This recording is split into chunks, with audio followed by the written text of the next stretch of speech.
Yummy tuna pasta. Ayan, tara, magluto tayo. Tara, simplihan lang natin pagluto ang tuna pasta. So, una maglagay tayo ng butter. Natin ng olive oil.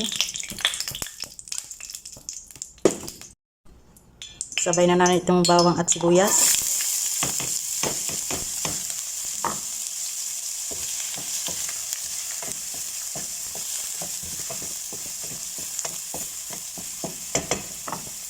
Lagyan natin ang asin.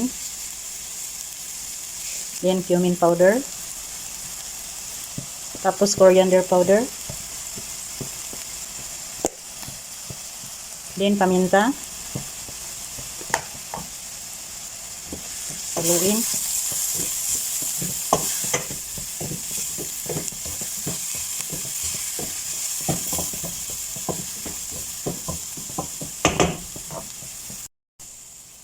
Lagyan natin ang coriander leaves. Tapos ilagay natin itong ating tuna.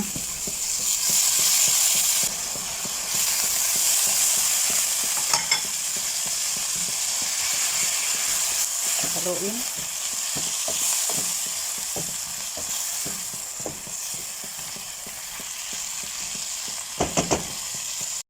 Lagyan natin ang cream cheese. Spoon. Haluin.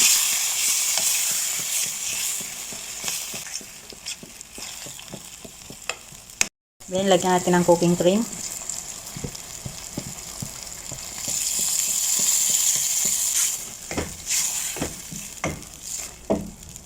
Lagyan natin ng milk.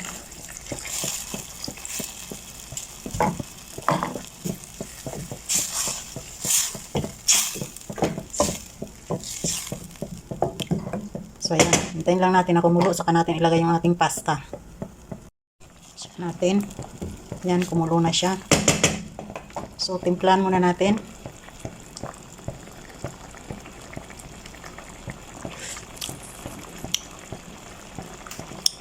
Yummy. So, ilagay na natin yung ating cooked na pasta. Yan. Slowly but surely. Oh, diba? Ayan, halo-haloin lang.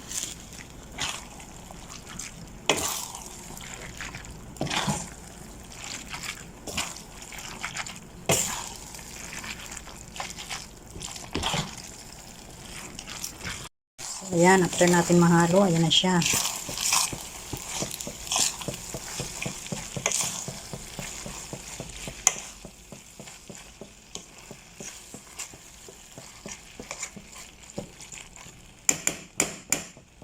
Diba, sarap niyan. Simple lang. Wala nang dami pang ingredients. Tuna pasta. Ayan, napakasarap. Simple lang mga ingredients. Ayan.